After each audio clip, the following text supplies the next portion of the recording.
First to the Middle East and how the International Criminal Court has now shown that it's about as useful as the United Nations which gave rise to it.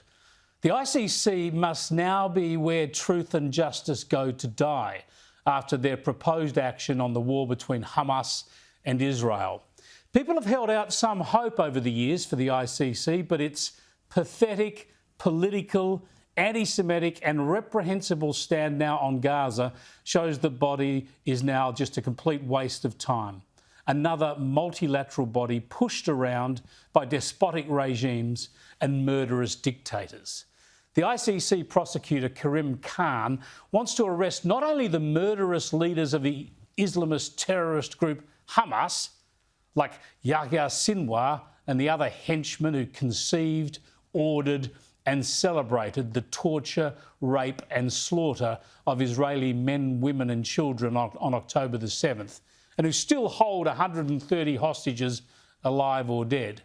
Now, the ICC prosecutor also wants to arrest the Israeli Prime Minister, Benjamin Netanyahu, and his Defence Minister for daring to defend Israel against these terrorist atrocities committed by invading terrorists, not to mention defending itself from Hamas's constant rocket barrages and terror attacks.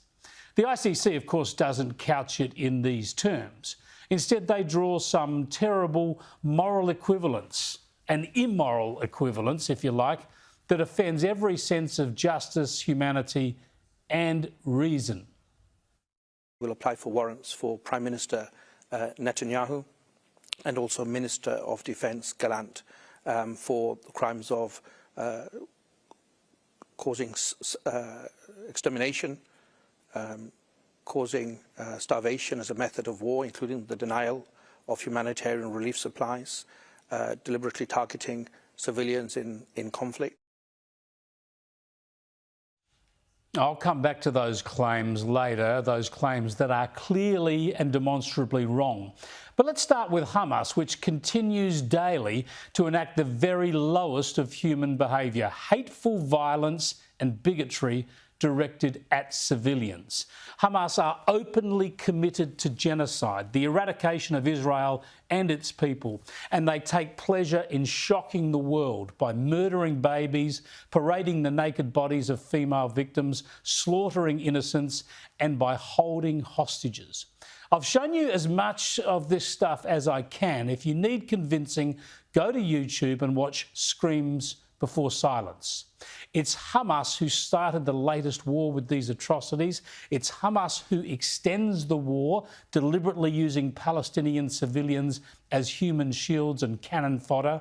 And it's Hamas that seizes aid into Gaza that's sent there by Israel. It seizes it at gunpoint to use it for its terrorists and to sell for profit, would you believe? So that's Hamas. What about Israel? As of October the 7th last year, Israel did not have a presence in Gaza. It handed Gaza over to the Palestinians in 2005, more than 15 years ago. Gaza's food, power, medical supplies and trade was all facilitated by Israel. None of it could have happened without Israel.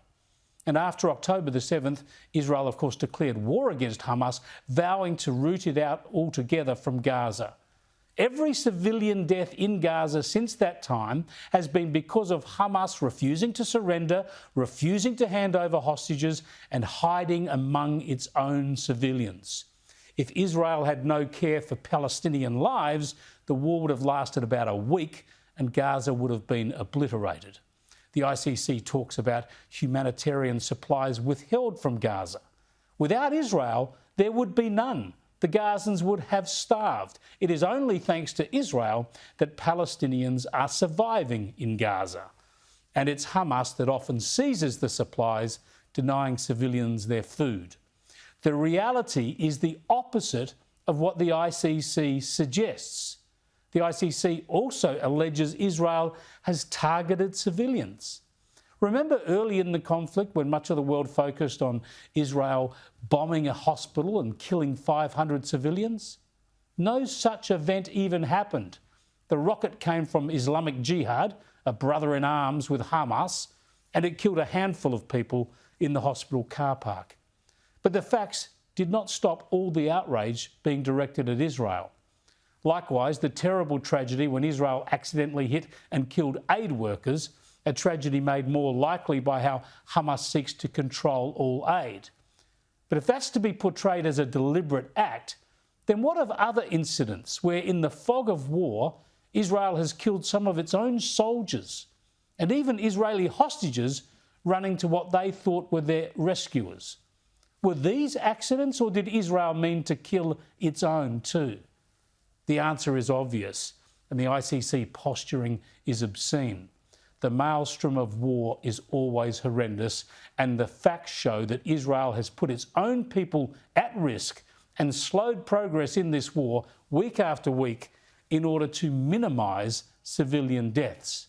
Even the UN has had to quietly revise downwards this month its estimated civilian death count by almost 50%.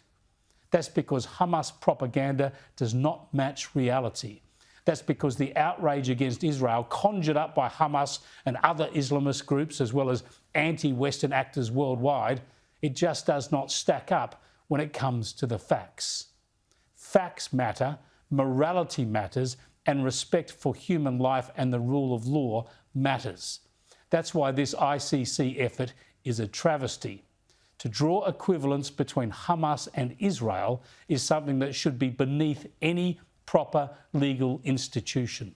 This treatment of Israel at the hands of the international community clearly demonstrates exactly why Israel has no option but to defend itself, to accept responsibility for its own survival rather than rely on any help, any assistance, or any justice from the world of multilateral diplomacy.